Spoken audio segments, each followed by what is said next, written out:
An excellent event. It was really exciting to be here and informative. I'm an organizer, I'm a public education organizer, and a lot of what has been said resonates with my experience.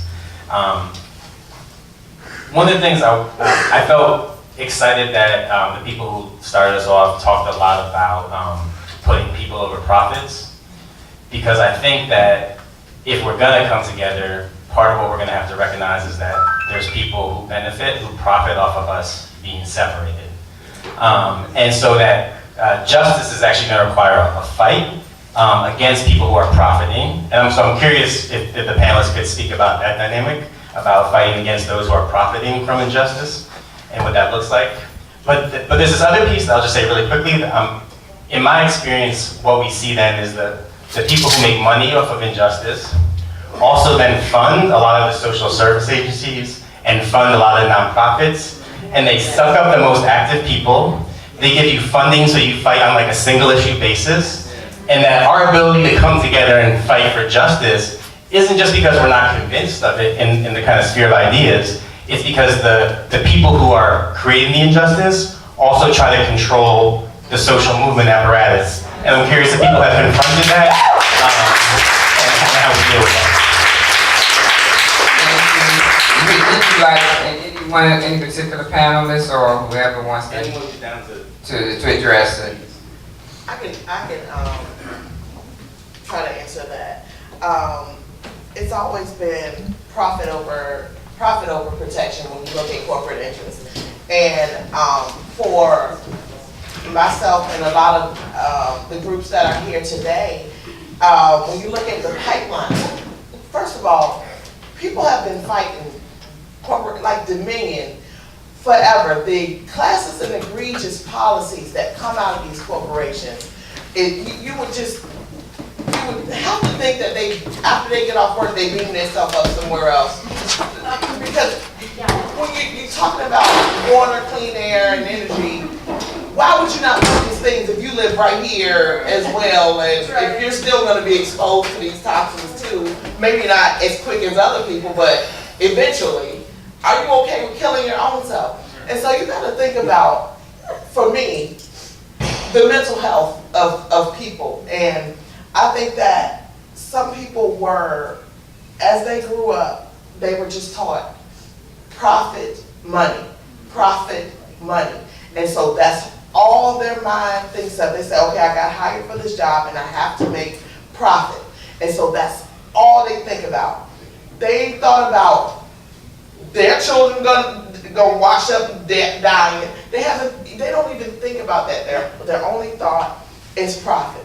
And so, and this is the sadistic part of it. They'll say, okay, well, I gotta do something to make myself not look as sleazy. So I'm gonna fund this organization to clean up whatever the pipeline needs. And this is great because I'm giving people, I'm employing people, and I'm showing that I have some type of heart. It is a mental illness. And there is no other excuse for that type of behavior. So I'm gonna just put it on being mental illness, but we have to make sure that we continue to amplify those things, and even in our spare time, still work together on other issues and pushing them. Thank you. We have another question. Actually, I didn't have a question. I wanted to help with that.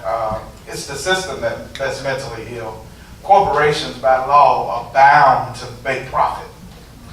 We need to change the aspect of how we look at corporations. Corporations should no longer be considered entities. They should be considered businesses. If we consider them businesses and we take away the law that says they have to make profit, people are now no longer bound to the law that says you've got to make profit, but then conscience comes back in, and you put a conscience in the business. And so then you have people that can stand up and say, no, we won't do this, even if it makes us profit. Right now, by law, if it makes profit, they have to do it. It's unfortunate, it's sick, but that's the law. We need to change that law.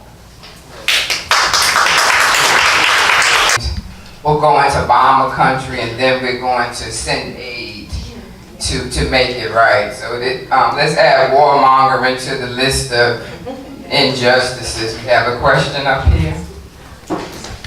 unifying problem we have. I see newer activists coming in and saying, hey, I see a problem, I'm gonna build something. And then people who've been working in that same lane for 10 years going, will you stop messing up what I'm doing?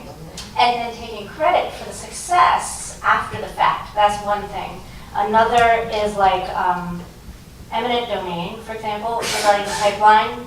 There was eminent domain exercised in Roanoke, Virginia. They took black-owned businesses and homes along the 10th Street corridor, and the people in that community are livid that there is so much anger and support for the people who are having, the white people in Roanoke County, who are having their property taken by eminent domain because of Dominion. And those are just things that happen, right? So my question is, how do we work together when there's so much resentment and anger? Because we need to recognize that we made mistakes, and I don't think the person on the mountaintop in Roanoke County is going to say, oh yeah, I made a mistake, necessarily to the person who I just met yesterday who talked to me about this. You know what I mean? But somehow we need to acknowledge that there are mistakes made, but we still have to, like, the greater good, the justice first aspect of all of this, the showing up when it's not our particular pet issue, like how everything is connected. But how do you do that when you're talking about, like, I just randomly meet somebody and what do I say to convince them, or how do we unite?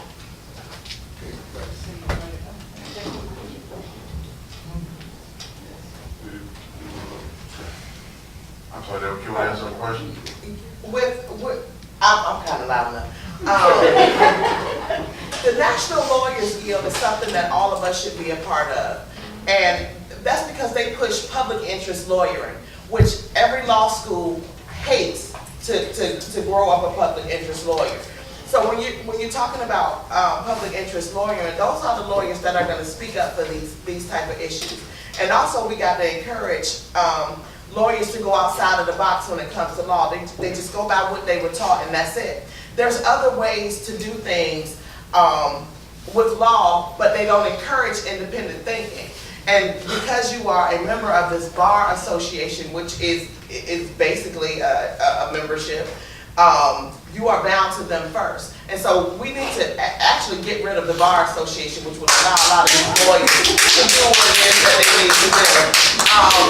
Because it bounds them, it keeps them. So to answer your question, eminent domain was supposed to be only a function of that government can use. How in the heck Dominion was able to borrow that eminent domain from the state was mind-boggling to me. I even wrote a letter to the editor about this. They should not have been able to use eminent domain as a corporation or as a business, period. Especially when the people were saying we don't want this. You know, so if we had more special interest lawyers, we would have been able to But the thing that I'm wondering is, like, the people who are angry because there's not unity against the pipeline, because there's a lot of resentment towards folks who are getting attention for their eminent domain problem today that weren't, and others who were not getting attention from people before. And then my bigger question is, how do we keep them focused on the issue? Bring people together. Tell them that by getting angry at the little small things, divert you away from the bigger issue. And we got to keep in mind, there's always going to be those things that separate us. But if we stay focused on the bigger thing, that is what we have to do for the moral good. Whether it's justice here, even Right. if there was not justice there. We have another question. Thank you for that exchange. Yeah, this question is more than political. When we look at the way politics is now, you have on the right conservatives almost a solid block of how they want to go with their intentions and what they want to do. When you look on the left, as we like to define the left, you have, it's kind of messy. You have neoliberalism, you have progressives, and you have some people in the Democratic Party say, we can't be about identity politics anymore. We have to start to look at how we can win back those people who left us. And that may include being more supportive of corporate interests to create jobs. How do you, with your messaging, combat that? Because on one hand, every time we talk about these injustices, people say we don't want to really hear that. We're talking about jobs. and we want jobs, just, you know. So how do we go forward and try to deal with that? When you're talking about jobs, the United States have created some of 600,000 jobs. So they're saying that the job market, unemployment is the lowest it has been in, since 2000. But when you look at the unemployment rate, you gotta consider ALEC, which is a group of workers that are employed but still can't afford to take care of their needs. So when we are addressing we want jobs, I think the bigger thing to address is that we want a living wage. Because the jobs are there, but you have things that bar you from having access, because the employer said they want to be able to hire the people that they want. And so you have these bars, whether it's if people have criminal background records, don't have enough education but have the experience, things like that. When you're dealing with politics, and this is going to be a big one, and I'm pushing forward, it's time to get rid of the parties and start dealing with the issues. That is what divides us, Democrat and Republican, and you have to sell half of your soul because you are a Democrat, but you got to get in office to get a little win. If we deal with the issues, then that is what is going to solve those things. And we have to start finding these candidates that are issue-based candidates and push them and support them to run, so we can start to dismantle both of them. If we're going to deal with bipartisanism, then both parties should be doing what's right for the well-being of the state and of America. I don't even understand how this thing work without them saying we don't care about the low income and the middle income people. We just care about the rich, which is what they should be saying. Then we'll definitely know instead of having to assume. But everybody should be working together for the well-being of both. So we should be ridiculing both sides right now. And I mean really bashing both sides for the mess that they are doing is absolutely ridiculous. And so if they want any votes, we should be telling them what they need to be doing. Thank you. Would any of the panelists like to, Reverend? A problem I have when you talk about the Democrats, let's say. To me, the conservatives are much more passionate about protecting their base, and they do everything they need to do for their base. The Democratic Party, to me, everything they ask for so little, because it's almost like we don't really matter that much. And they want some of that corporate money too. So they're trying to play in a way two sides. When you look at predatory lending, for example, now even Mark Warner was sort of looking at trying to go along with what 200% and 300% for a $200 loan. That's criminal. Yes, right. Yes, it is. But they're trying to play both sides, and to me that's the problem that we face, and we have to make them own it. If they're going to say they're for justice and they're for the people, then they have to do that with passion. We have another question. You know, in terms of Dr. Boykin Sanders, New Testament professor. It must be a prophetic word. must be, let's see, not so much a question as a comment or an observation. This is an archaeological discussion we're having here. An archaeology discussion that is origins, how things have come to be what they are, you know, and what we're dealing with here. How come these things are what they are? How come this is the way it is? Why are we talking this way? And sometimes we are dealing with symptomatic issues when we are dealing with these things and not seeing the deep structures of what we are talking about. My sister on the right, she was talking about the whole matter of what concerns her, and it may not be that her focus has been a certain way because this has hit her in a certain way, and she may not have been concerned about other groups of people. As such, the comment was made. I'm thinking about this country. This is a Native American country. And what happened in history that dismantled their civilization? and what we now as beneficiaries, and people who are picking up, in some sense, what is left as destroyed, and trying to deal with it in terms of justice. Sometimes what we talk about as justice is no more than what is left at the crime scene.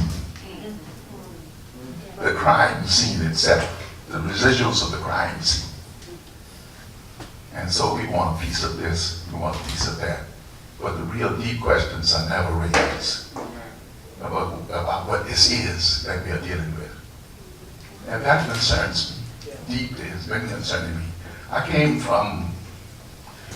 lived on both sides of the water. I grew up in South Carolina. I grew up in segregation. And now we're on this side of the river. And there are some deep concerns. One such concern for me, as I sit here today, listen, is basically, let's say an institution like VCU. You talk about justice. What are we going to do about VCU? Since that's a question. There are more than 50% of the people, and this gives me a chance to make my comment. 50% of the people of Richmond basically are black people or more. Does VCU represent the community in which it serves? Professorships and all, students, administrators, all of this. I'm talking about the residuals of the crime scene now. In fact, you sometimes feel that to be in VCU as a minority is to be there. You know, folks are asking you, why are you here? How did you get here? When in fact 50% of the people of Richmond are black. If you talk about the University of Virginia, that's a different kind of community. But Norfolk State or Virginia State, they do not have the resources of the University of Virginia. This is what we're dealing with. It's deep. It's a crime scene. And that's what we need to be thinking about. My sister, I invite you to think about the Native people of America. I invite you also to think about the Palestinian people. And all people who have been abused all over the world. Not only black people, but others as well. The Palestinian situation in Israel is terrible. And we should call Israel out for what Israel really is. Not a chosen people. If the God to be chosen is a kind of cover for the crime that is being committed against the Palestinian people. That is what we need to do. And so justice, listen, I come back to the justice question. I came here today because I think somebody want to do something right. You know what I mean? Somebody wants to do. I've been working on these issues, Hunter knows.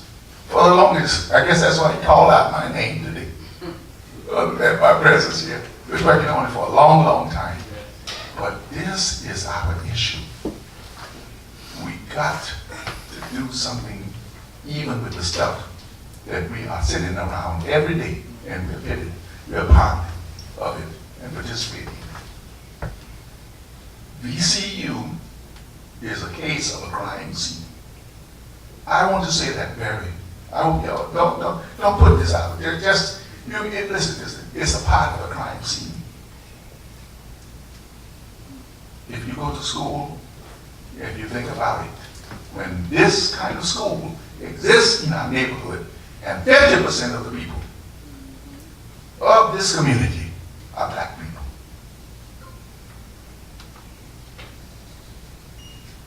Just think about it. Talk about environmental justice and so on and so on. This is annoying to me that this is the case.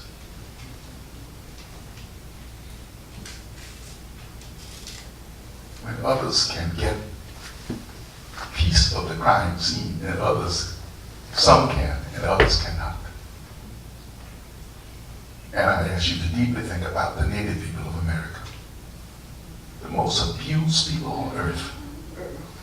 And we are behaving as if this is not an issue. We moved beyond that. We talked about what is left of the crumbs that fell from the table. That's the way I talk.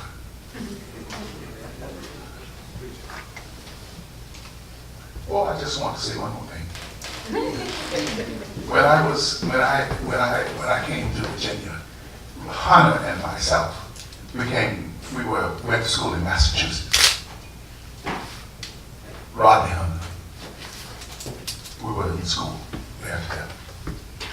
I came to Virginia to teach. And I want to say this. Many schools offered me jobs. I have been at Virginia Union now for 35 years as a professor. Cornell comes to VCU and he points me out, say, this professor here, he has been here for 35 years. My degree is a PhD from Harvard. But I refuse to teach at VCU. Because I have to make up my mind as to how I'm going to live my life in this world. I don't teach there, not because I have not been offered a job there. It's because God has called me to teach among those despised and rejected in this institution. And I just cannot do that without understanding that the people who need me most, or needed me most then, they were here.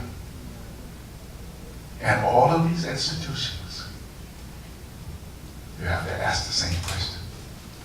Where are you going to put your life? And if it is justice, then let's do justice. But let's do the deep stuff of justice. Not just the stuff that is the residuals, but I'm talking about getting to the deep, deep stuff where people, centuries before we are here, what happened here? What happened here is the stuff that we really gonna have to deal with and confront and face. And it takes a whole lot of nerve and to be out there on the battlefield like Rodney Hunter. Many people don't talk about Rodney. They don't even know, many of them, that he is around. But that's all he does every day, justice. He's working on this every day. I know him. For the longest. God bless you, my brother. You have been on the battlefield for a long time.